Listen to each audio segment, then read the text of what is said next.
Well, good evening. I'm going to start, just give a quick review of the book, The Five Love Languages of Teenagers by Dr. Gary Chapman. It's a version of his book from the Five Love Languages series.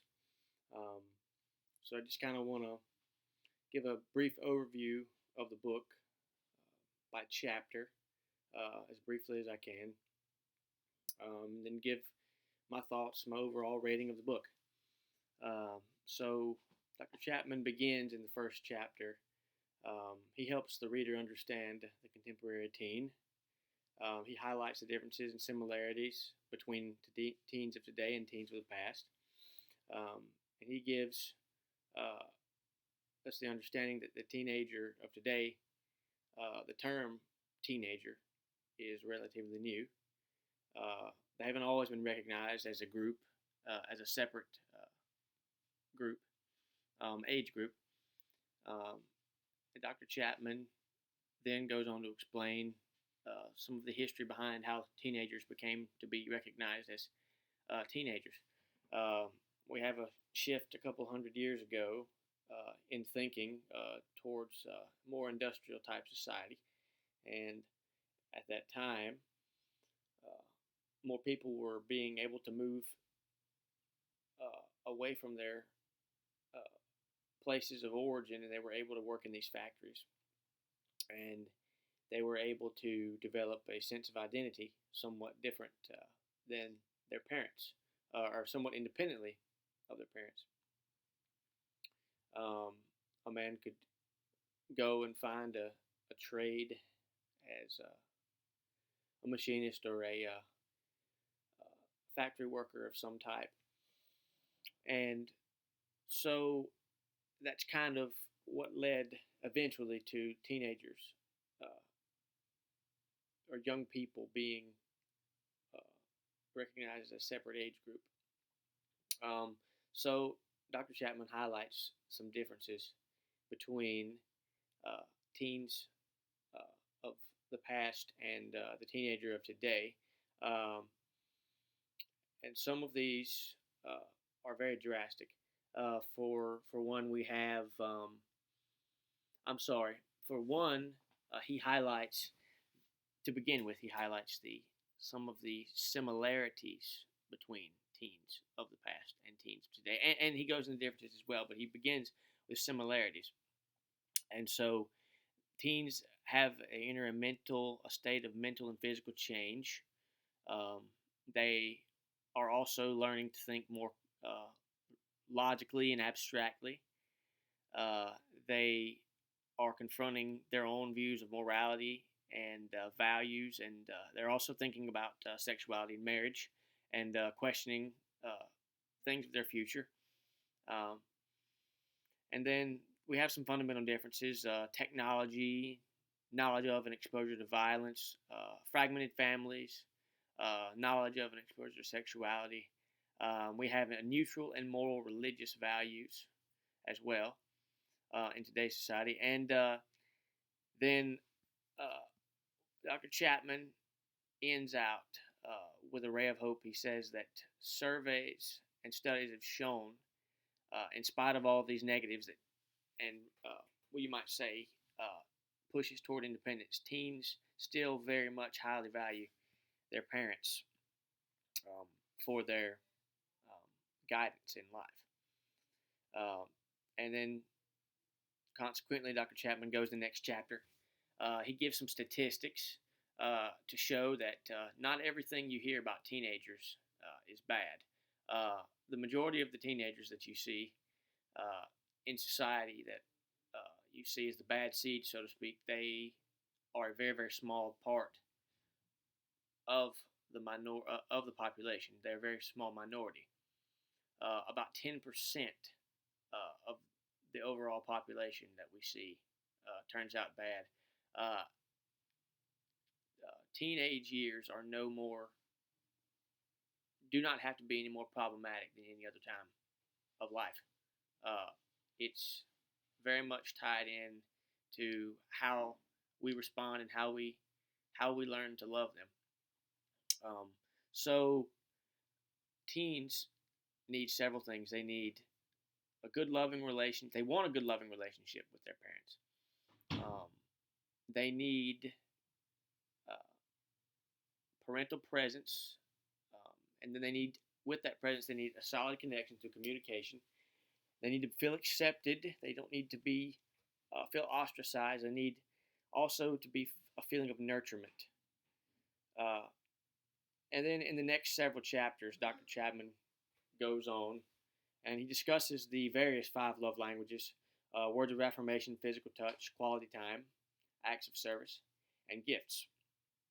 Um, and then in chapter 3, he somewhat introduces us to the concept of a primary love language, and the concept of an emotional love tank in every human being. Um, so every human being has a primary love language.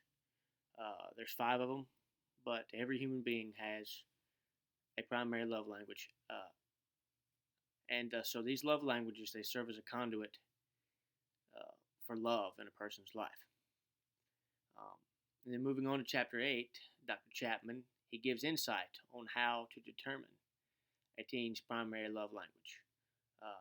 And he notes the difficulties of the process when you consider the interesting nature of a teenager's development.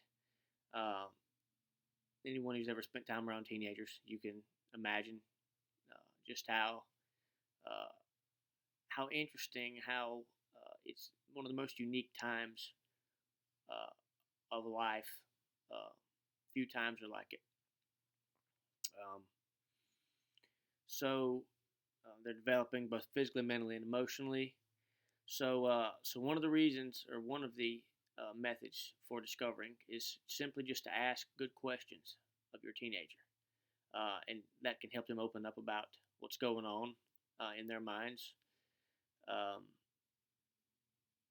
Not always, but it's a good way to facilitate that.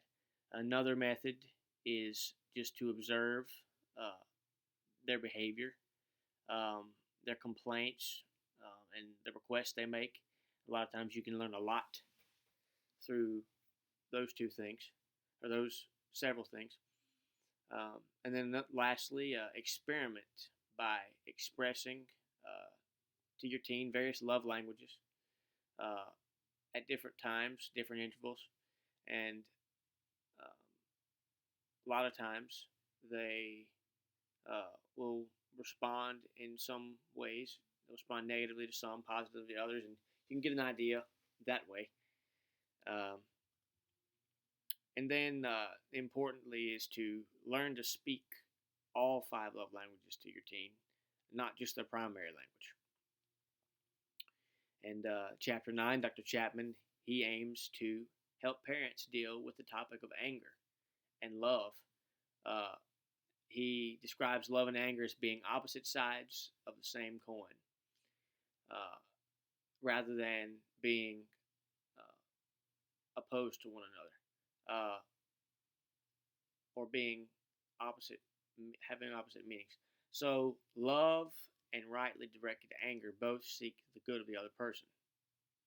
Um, Anger allows you to see uh, things that need changing, um, and when it's handled properly, it can help facilitate that.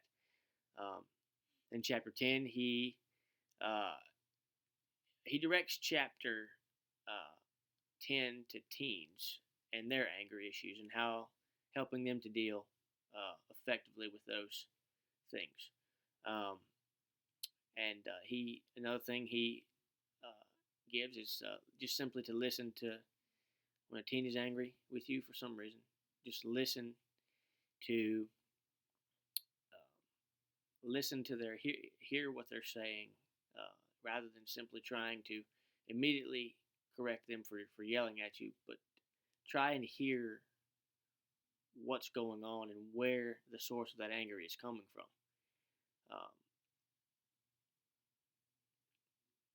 Um, um, And also, for those who may not be as expressive with their anger, they might turn inward.